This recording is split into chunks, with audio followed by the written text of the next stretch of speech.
Sa bawat dakilang bayani, may isang kwento ng pag-ibig na madalas nakakubli sa pagitan ng mga pahina ng kasaysayan. At sa likod ng mga revolusyon, digmaan at pagkamartir ay may mga pusong tumibok para sa pag-ibig. Pag-ibig na minsan ay nagiging inspirasyon at minsan ay nagiging sakripisyo. Sa buhay ni Dr. Jose Rizal, ang babaeng iyon ay si Josephine Bracken, isang banyagang minahal ng ating pambansang bayani at sa kabila ng lahat, nanatiling tapat hanggang sa huli. Ngunit sino nga ba si Josephine Bracken? Bakit siya dumating sa buhay ni Rizal? At ano ang nangyari sa kanya matapos mawala ang taong pinakamamahal niya? Ito ang kwento ng isang babaeng iniwan ng kasaysayan, ngunit hindi ng pag-ibig. Si Josephine Leopoldine Bracken ay ipinanganak noong Agosto 9, 1876 sa Hong Kong. Ang kanyang ina ay namatay matapos siyang isilang at dahil doon, siya ay inampon ng isang Irlandes na si George Taufer, isang mekanikong may edad na ngunit mabait at mapagkalinga. Lumaki si Josephine na maganda, matalino at may mabuting puso. Hindi siya nakapag-aral ng husto, ngunit matatas siyang magsalita ng Ingles at may likas na kabaitan na madaling mahalin ng mga tao sa paligid niya. Ngunit tulad ng marami, ang kanyang kabataan ay hindi perpekto.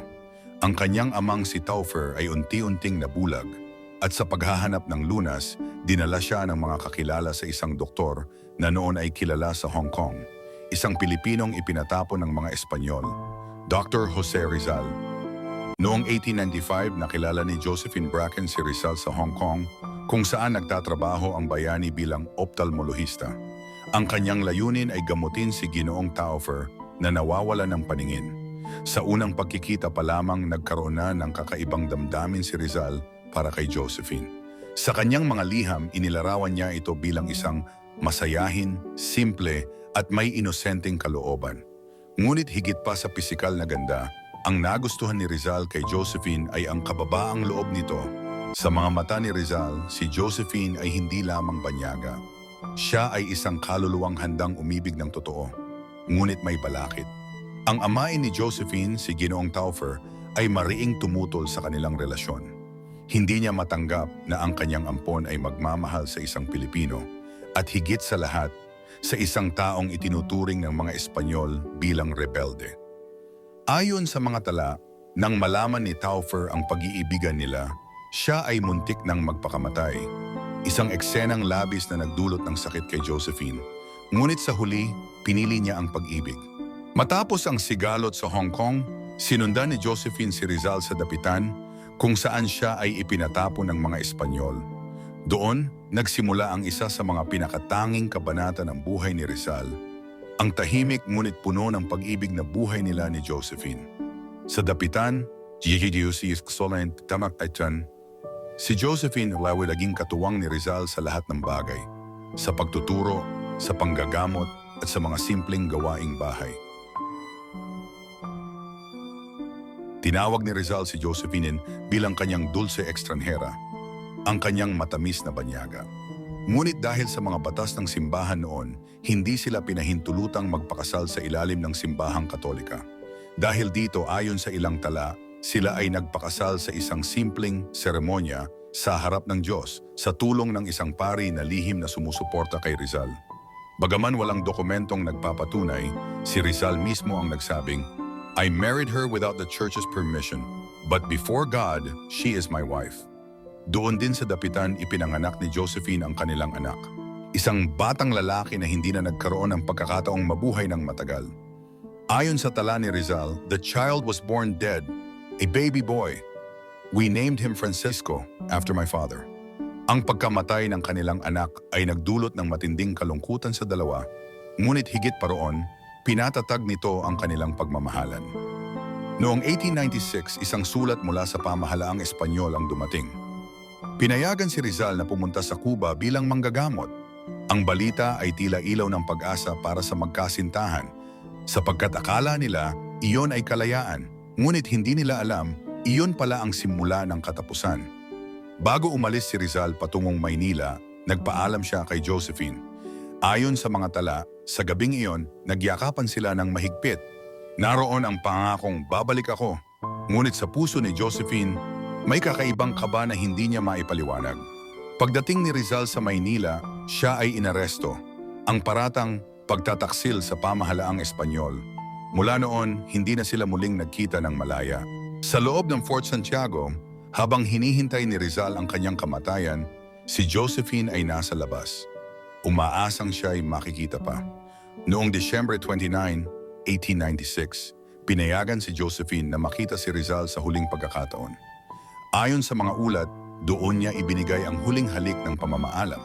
Isang halik na nagtaglay ng lahat ng sakit, pag-ibig at pangako. Bago tuluyang pumasok si Josephine sa pinto ng Fort Santiago, iniabot sa kanya ni Rizal ang isang maliit na aklat, ang kopya ng Imitasyon de Cristo na may nakasulat na mensahe. To my dear and unhappy wife, Josephine, December 30, 1896. Kinabukasan sa Bagumbayan, binaril si Rizal at sa bawat pagputok ng bala, tila kasabay na nadurog ang puso ni Josephine. Matapos ang kamatayan ni Rizal, si Josephine ay naging parang ulilang walang tahanan. Wala siyang kamag-anak sa Pilipinas at marami ang tumingin sa kanya bilang dayuhan na walang karapatan sa buhay ni Rizal. Ngunit hindi siya sumuko. Sinuportahan niya ang revolusyon laban sa mga Espanyol, naging tagapagdala ng mga lihim na mensahe at sa ilang ulat, tumulong pa siya sa mga sugatang katipunero. Ngunit matapos ang digmaan, bumalik siya sa Hong Kong. Doon, pinilit niyang ituloy ang buhay. Noong 1898, muling nag-asawa si Josephine sa isang lalaking Irish din na nagngangalang Vicente Abad na isang negosyante. Nagkaroon sila ng isang anak na babaeng Ngunit tulad ng unang yugto ng kanyang buhay, hindi naging madali ang lahat. Ang kasal nila ay hindi naging masaya, madalas ay may sigalot, at kalaunan sila'y naghiwalay. Sa kanyang pagtanda, nanirahan siya sa Manila at kalaunay bumalik sa Hong Kong kung saan siya namuhay ng tahimik.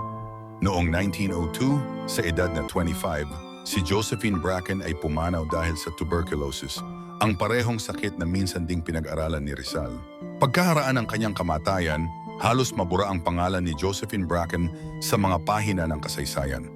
Marami ang tumingin sa kanya bilang banyagang nakialam sa buhay ni Rizal. Ngunit para sa mga nakakakilala sa tunay na kwento, siya ay hindi simpleng banyaga.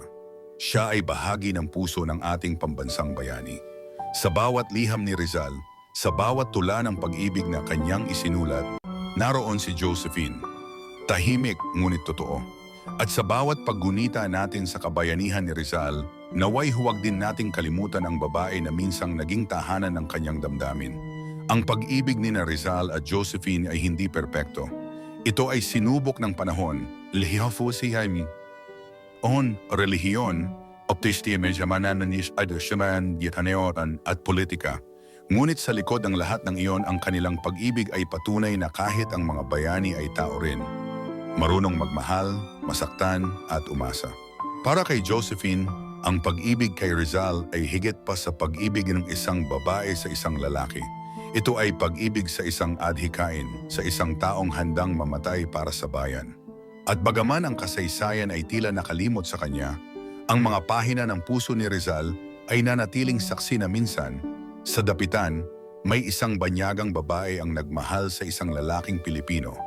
At ang pag-ibig nila ay naging bahagi ng himig ng ating kalayaan.